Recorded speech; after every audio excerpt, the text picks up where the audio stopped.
Okay, I'm having a go at the quiescent current on this. Now, it's a little bit strange because it's all in German, so I've had to go on Google Translate and get a translation. So basically what it's saying is I've got to insert, this is the center tap of the, looks like the output transformer. This is point A on the board just here. Let me just get you in a bit closer. Just say it saves someone else messing about trying to do this, I suppose. Doesn't look like it's ever been done. Let's get a bit more light on the situation. This wire here is attached to this pillar, and that is the center tap of the output transformer as shown as point A on the service information. So what you basically got to do is you've got to disconnect that from this post and then connect your meter between the two on the milliamp scale to measure the quiescent current, which needs to be 4 milliamps with the volume at minimum and not tuned in anywhere. So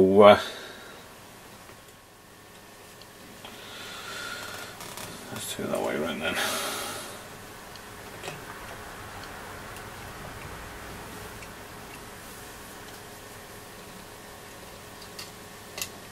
Yay! There we are. Let's put that on. Hopefully you can see that. So at the moment we're running at 9.3 milliamps. Now I've eventually worked out what the hell I'm doing. Let's get a screwdriver in there then. This is going to be difficult because the meter's in the way. Let's move it a little bit.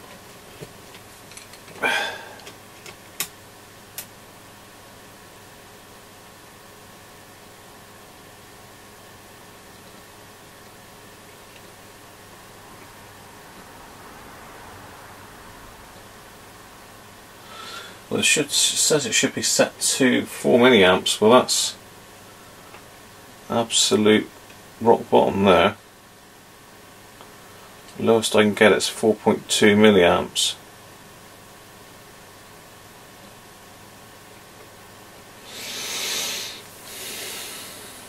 That's better than what it was, I suppose.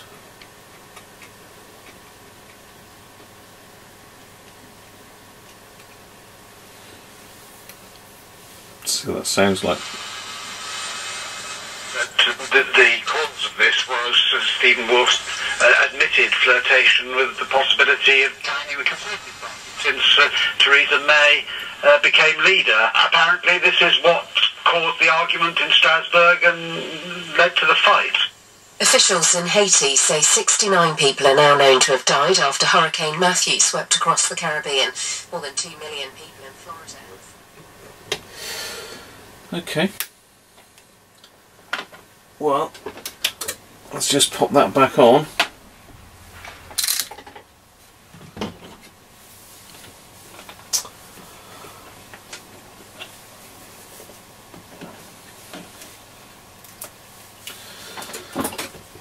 So I've just got to reconnect that to the post down in there, and then I've got to reattach the battery connectors and put some heat shrink etc. on there. Then this set's going back as is. Okay, I've just soldered the wires back together and covered up the join with some heat shrink, so that is now good to go. Just got to clamp these back in underneath here.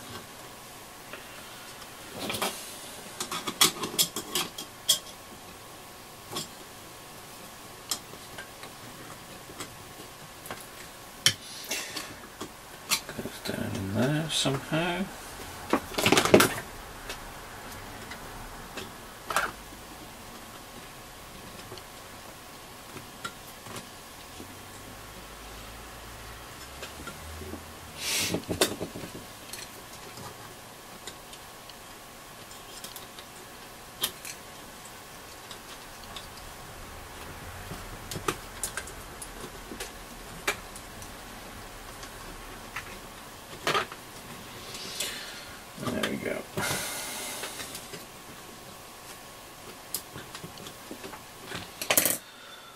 get squashed back in there.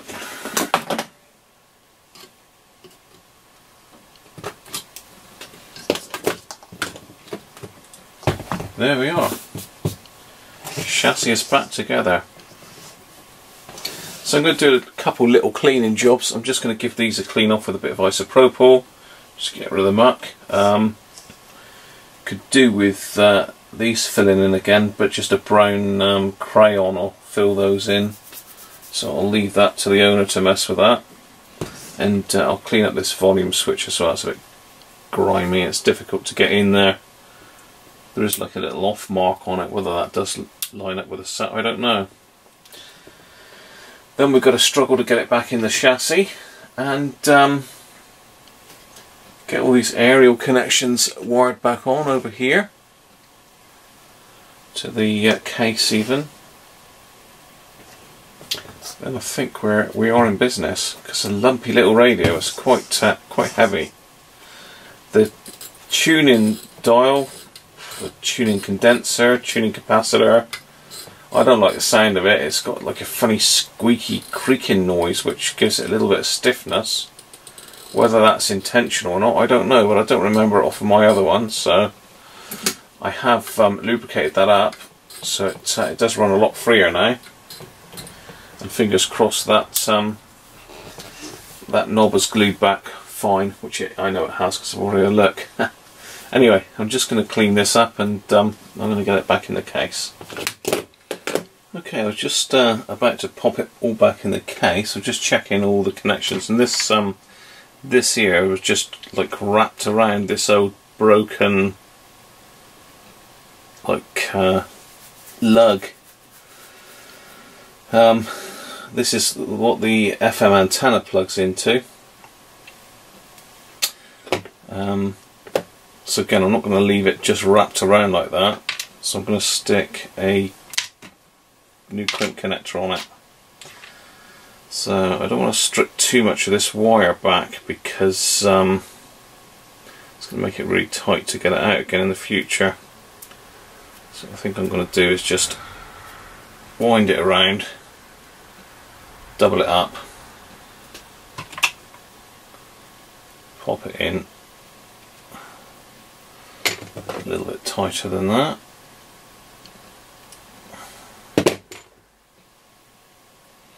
There we go, that's a bit better. Let's get the old crimping pliers if I can get them to unlock.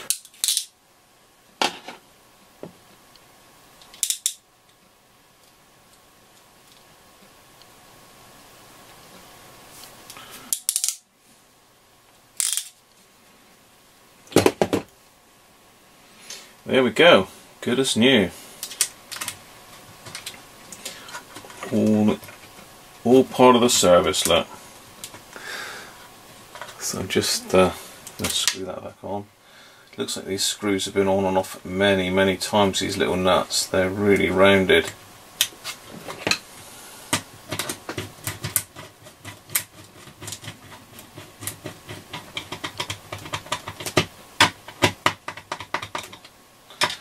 Over tighten them because they're actually screwed into the woodwork, I think. So yeah, gone. Nice new one fitted.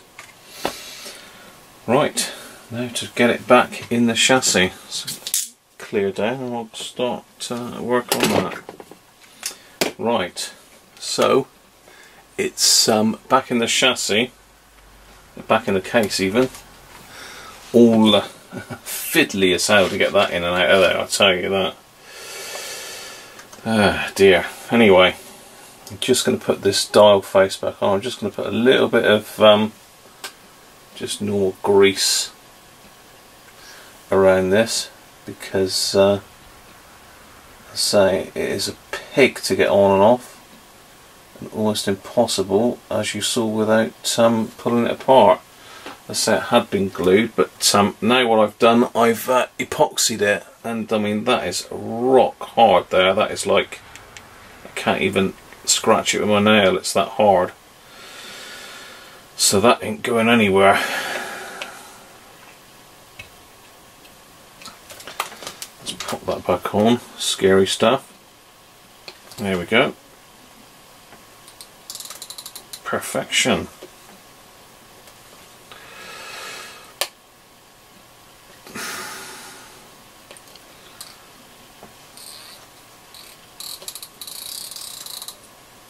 Brilliant. There we are. So, not a lot else to do now. I've got my little bit of wiring to do up here. I've got 4 wires to solder back on. They're pretty horrible actually. Someone's really had a go at those. Nasty. So yeah, I've got to solder those back on. Then it's back in the case for a test with a battery. So I'm just going to solder them back on a minute. Okay. I decided I couldn't leave those connections like they were. So what I've done is I've cut all these wires back, all the antenna wires. I've tinned them. Just done it properly really. Get them back up in there.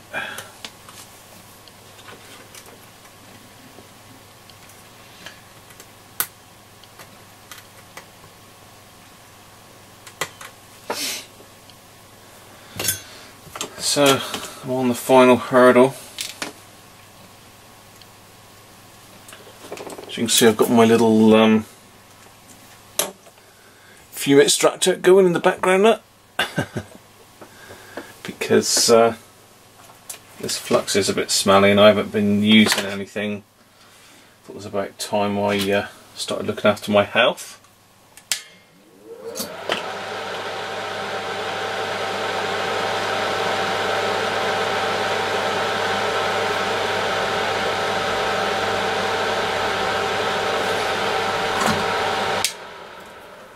That's done. And the final one is the earth connection.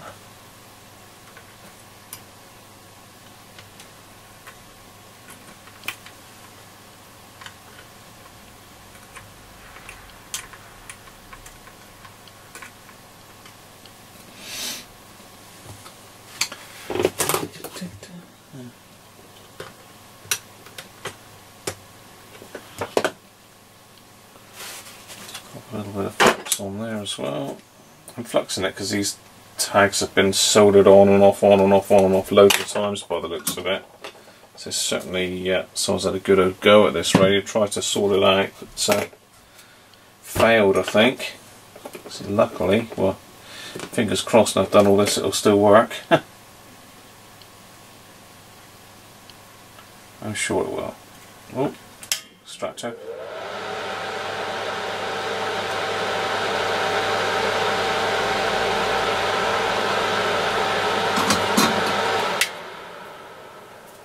There we go. That together. So let's pop some power on it. All back together. Couldn't resist polishing up the little brass centerpiece. Little connect to the hose of back case together. As I say, this has been done for one of my subscribers, Mark. So Mark, all looking good. So I've, as I say, redone the connection there. That's all back together. But when I turned it on last, before I wrapped it all up, I noticed there was quite a bit of distortion on it, which I thought, well, that wasn't there when I initially did it. So I traced back my steps basically, and what I found was, you can see it there, but down in the bottom here, this pillar that I had to desolder the connections to do the quiescent current, one of the green wire there wasn't, it was just melted together with the yellow. There was no center connector in it. So what must have happened is when I soldered it back on, the pegs got really hot and the insides let go.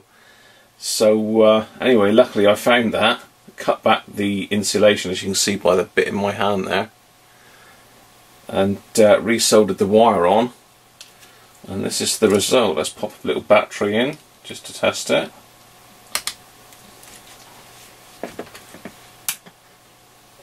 Make a difference. Alec Hart, you can find it on there, and my website is aleckhart.com, H-A-R-T. We're on Facebook, Twitter, YouTube, all that stuff as well, so the best thing to do is just send me an email on YouTube.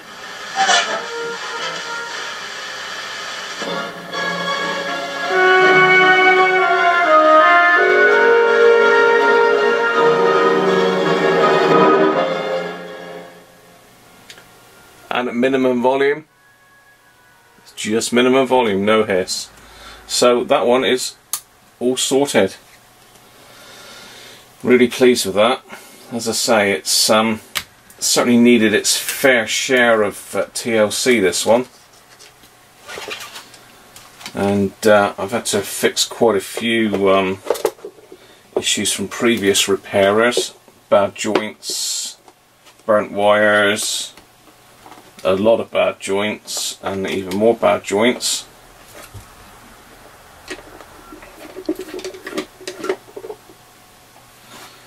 But as I say, lovely little radio, and I'm sure Mark will be proud of that one for many years to come.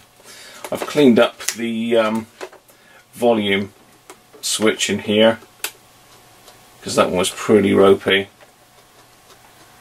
so I've cleaned that one. Easier to clean it when it's taken out than in position, and I've just given the buttons a quick clean.